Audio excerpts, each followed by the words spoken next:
Straight take, it's your boy Neal back with another reaction video, guys. Here we are with NBA legends explain why they hate today's NBA. Y'all know I get very defensive about my new school NBA. We're gonna listen and we're gonna respond. Before we jump in, make sure we subscribe to the channel, ring notification bell, get a video a thumbs up so it gets suggested. What we got? It was okay, but the guys didn't want to work on their game. They didn't want to work on their game. I'm good as a...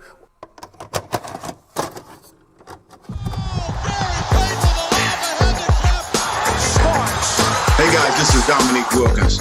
Hey, this is Sean Kemp. This is Gary Payton. Hey, this is Pau Gasol. NBA fans, what's up? This is Vince Carter here. Hey, what's up? This is Matt Barnes. If you're an old school NBA fan like I am, make sure you check out the Basketball Time Machine with my man Sean David. Hey guys, how's it going? Welcome back to the Basketball Time Machine. My name is Sean David, and I welcome you to your weekly dose of old school NBA basketball. Not too long ago, I had an episode where new school players were hating on the old school NBA. And yeah, I personally obviously had a problem with that. So I thought, okay, it would be nice to also show you the other way around. I mean, honestly, even though I'm a huge old school fan, obviously old school players also say negative things about today's NBA. My personal opinion follows at the end. But before we start with that, let me ask you guys for a small favor. If you enjoy the content, please like the video and subscribe to the channel. All right, let's do it.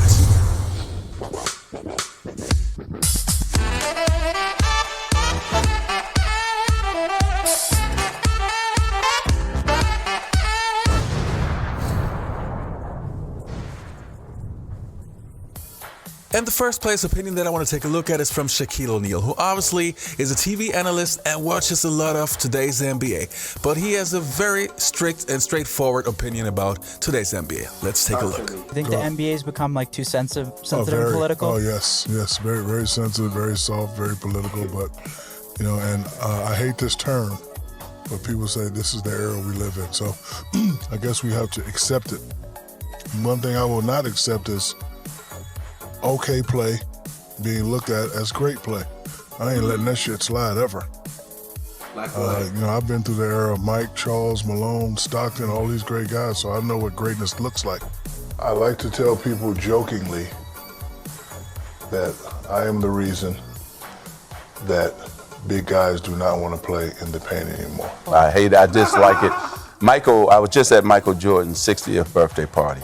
He pulled me to the side. And you know, we talked about that for 30 straight minutes. Because back in the day, you guys... You played every game. We want to play every single game. We couldn't wait to get out there on the court. And it's about your ego, your passion, your love for the game. It's about those fans who, like you said, paid their hard-earned money to watch you play this game of basketball. And then we're getting paid to play something that we love. I mean, you know, so it was, you know what, coaching? I'll back Magic on that. That is a frustrating part when players sit out game, whether it be for load management or they just like need a break, or if you're injured, then I understand injury. But if you're just sitting out because of load management or anything like that where you can play, that is very frustrating. I would definitely agree with Magic on that part. With what Shaq said, the NBA is definitely a lot more political than it was, when he played, I guess in his prime years, I'll say. And then back in the 80s and 90s, softer, only because of the rules change. Like, you're not allowed to be hard, so you have, it has to be, it is a softer game because the rules don't allow you to play like you played back then. So I agree with that. So, all right, keep it going. Keep it going. To play something that we love. I mean, you know, so it was, you know what, coaching and watching NBA transition to a different space. Yeah. It was okay, but the guys didn't want to work on their game. They didn't want to work on their game. I'm good as I don't want to work on no post move. I'm shooting jump. I said, you never know what position. Be ready for the moment. Anything can happen in the game. So it's more almost like a daycare. You got to babysit these guys to get them to do something they're getting paid to do. I'm like, are you serious? So basically, when you're assistant coach, they want to keep you there for 8 to 10 hours, but for what? Ain't nothing. They don't want to work out. I want to sit there and watch the same guy, same film, The niggas play. Everybody play the same. East Coast play the West Coast once back and forth, but most of the time you playing the teams in the East 4 or 5 times. Once you see them, you didn't see them. You don't need to watch them 6 or 7 times. And that's why we say about scout. I'm going to scout this guy 8 times. I mean, and hope you get better. But they don't want to get better. They happy at the moment. I ain't never seen so many guys never want to get better. Different time, definitely. They getting the money. Just because He must just have been talking about that Charlotte team, I think, because there's a lot of players in the NBA who like consistently work on their game every year, and they just out of nowhere you see them have a breakout year, and it's like, bro, like where did they come from? Like, but there's star players who have a weakness, and then they work on it. They get better continuously. Dirk is 7 feet tall and he's a great shooter. Just because Kevin Durant is 7 foot and he's a great shooter, that don't mean all you other 7 foot dummies should be out there shooting. But it's interesting. I mean, I think if you take a look at today's environment, I mean, it's very much, rest, recover, workload. There's not this pressure to play every game. Back in the 90s, I remember I was in Detroit and I was leading the team in points, rebounds, assists, steals, minutes, everything. And I remember one day I strained something in a game and I sat out of practice. And my teammate, Rick Mahorn, was like calling me soft for not practicing. Okay. And so, and I went back, we joke or whatever, but like there was an expectation that you played. Yeah. And now the pendulum has swung so far the other way that one could say we're overly cautious. Good morning, Dominique. You gonna overly cautious? I like that. Be okay? You sound a little emotional. You sound a little sensitive. Oh, yeah. You sound like I am sensitive. The athletes of today. And by the way, let me just tell you something. I didn't call them wussies, and I didn't call them soft. Stephen A's an adult. He can speak for himself. So the point I was making, Greeny, yesterday, it wasn't necessarily about the players and about how they perform. Greatness is going to translate era. Julio Jones, Aaron Donald, they can play in any era. Same as LeBron James, same as Kevin Durant. That's going to translate in any era.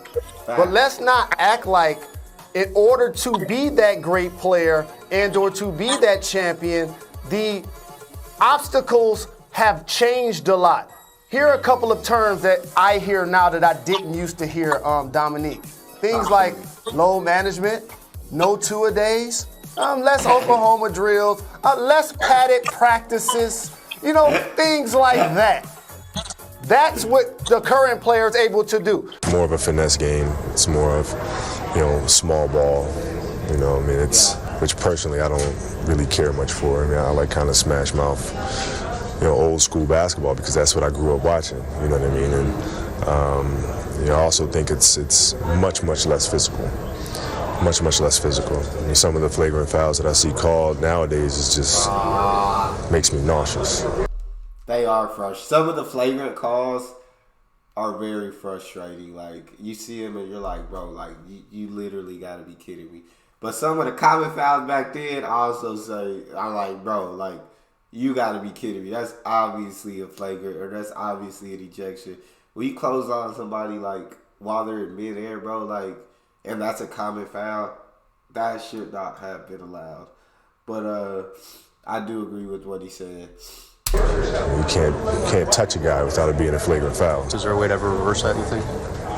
I don't know. Kids might be a little too sensitive for that nowadays. Does he have a point here? Well, he has a point, but the game has changed. When I first came into the NBA in 1988, you had the bad boy Pistons and Joe Dumars and Isaiah and Dennis Rodman and all those guys, and the Celtics. It was a game where there was no real freedom of movement. And when you drove to the basket, guys made you pay. There wasn't many free layups, especially in playoff series. And there was nobody helping you up off the ground. There's not that many great centers. No. And I'd be Michael Jordan. I can legit with 3 and only putting a third one in because he's hurt literally most of the time. But Nikola Jokic and effing Joel Embiid, bro. I put Anthony Davis in, but Anthony Davis has been hurt so much recently, at least, do I put him in? Do I keep him when he's playing? Absolutely great. but he's not playing more than he's playing. So Nikola and Joel are the only two centers I look at in the NBA right now and just see like as dominant centers in this era. You have guys standing out there heaving up threes that's really not three-point shooters. What I look at when I see stuff like that is that you've gone too far as a league. It's one thing to do those things to kind of facilitate better offensive play. It's another thing entirely, like Kobe Bryant alluded to, where you have some of these flagrant fouls that are just hard fouls, when guys are getting ejected because, oh my goodness, they see a tussle and they react and their big toe steps over the line and automatically that is a suspension. Look at some of the three-point shooting from the big guys we got going in the NBA today. They don't have good numbers. We don't have any 7-foot guys shooting 45% from three. But 45% is really good from three. Shit, you're a sniper. You shoot 45% from three. If you have a Shaquille O'Neal, a Moses Malone, Emma Charles Barkley, or Andre Drummond, or DeMarcus Cousins, if you don't let us post up and get the other team in foul trouble or draw the double, you just don't know how to coach. You know, we were coming to the game, and there was no way we were going to play against you. You weren't going to play for 45 minutes and have 2 fouls. It just wasn't going to happen. You weren't going to play the game for 45, 40. The best players now very rarely get in foul trouble. And when they do get in foul trouble, I very rarely see a point guard come down and say, oh, see, Webb's got 3 fouls. I know I can get a basket off him because he don't want to get up that, he want to pick up that 4th. They never go back at him. So consequently, the strategies of the game, the offense, the way the offense are being run, you know, it's just totally different. So I think the chess that we used to play in basketball, we don't play chess anymore. We just play checkers. So I think it's a completely different strategy because of the way the game's changed. There is a completely different strategy. I would say this era is more about pace and space. If I had to sum it up, pace and space. Reason the 7-footers out there shooting because you're trying to create as much space for the defense to have to cover as possible. That way, you take their 7-footer out of the paint or away from the paint, and so he's not there to defend the rim. And so, if you're an attacker of the rim, right, it's easier to attack. If your big guy can shoot, do I agree that? I think I agree with Shaq saying or Charles said, just because you 7 foot don't be, you don't need. There's a lot of big guys who don't need to be out there shooting. Like you have no. It makes no sense for you to be out there shooting. But if you do have a big guy that can shoot the ball, I think that's incredible for your spacing. I think it's absolutely it does so much for you. But I understand what they're saying, and the game has changed. Like it's hard to compare it to their era of basketball because it's two completely different games. I promise you at the beginning of the video, I will give you my personal take right now. So the first thing you gotta know is if you would have told me 35 years ago that there will be a time where I really, really dislike the NBA, I would have called you crazy. The NBA was like the most important thing to me, not only because I grew up with the NBA, but because I love the sport so much, and the NBA simply gave me so much joy, so much passion. It was just, as I said, one of the most important things in my life. And as you probably guessed, yes, I dislike today's NBA, but the one thing you have to understand is it's not like I enjoy disliking today's NBA. I would love to love today's NBA. It actually hurts that I can't enjoy today's NBA. And I'm 100% sure that there are millions of people around the world who feel the same way. It's not like we enjoy disliking the NBA. We actually want it to be good, but it just isn't. The product, the NBA, is nothing in comparison to what it was back in the day. So all the arguments, all the cases that the players had in this video, I 100% agree. And I'm praying that it will change someday, that I can enjoy the sport that I grew up with. Anyway, that was my personal take. I would like to know what you guys think. Post it in the comments below. And thanks for watching. Please subscribe to the channel, like the video if you enjoyed the content, and I'll see you next time on the Basketball Time Machine. Yeah, I think if you don't enjoy today's NBA, then I don't think you will ever enjoy the NBA again. because it will never be like it was in the 80s and the 90s. Like, the stuff you grew up watching, the NBA is never going to be like that again. So, and I might be him, like, in the next 15, 20 years, when I have kids who are watching and they're thinking the NBA is amazing. I'll be like, dang, it was a lot better when I was watching. So I don't blame anybody for being like that who watched the 80s or the 90s. Like, that's the NBA that you guys grew up with. That's the NBA that you guys grew to love. And that's the NBA that inspired you guys. But today's NBA, I mean, the kids that are growing up watching, the people that are growing up watching today's NBA that absolutely love it, I don't see a problem with that. Like, that's the NBA that they grew up watching. That's the NBA that they grew to love. And that's the NBA that inspired them. So it's just different generations. I know for when they say like soft and stuff, like now in this generation, now that I'm an adult and I'm older, I look down at like maybe kids in this era and I'm like, bro, like these kids are soft, or like these kids get everything they want. Oh my God, like these kids are spoiled.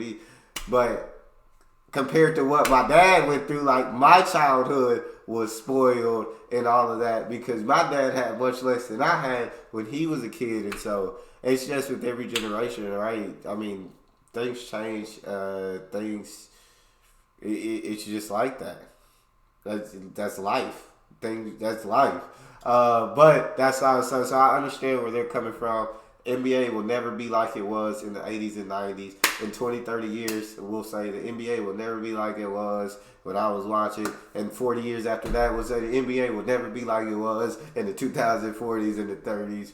It's just going to continue. The game's going to continue to change. And that's the way it is. But that's all we got. You guys got a favorite video suggestion, you can subscribe to Patreon or drop it in the comment section. It's your boy D Neal. Out.